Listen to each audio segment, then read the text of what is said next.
குடியுரிமை திருத்த சட்டத்தை திரும்ப பெறு. இந்திய ஒருமைப்பாட்டை சீர்குலைக்கும் குடியுரிமை திருத்த சட்டத்தை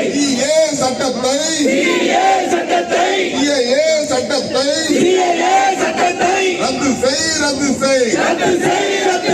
பெரும்பான்மைவாத பாசிச அரசியலுக்கு வழிவகுக்கும் பிஜேபி RSS கும்பலை கண்டிக்கிறோம். CAA சட்டத்தை கண்டிக்கிறோம். அண்டை நாடுகள் பட்டியலில்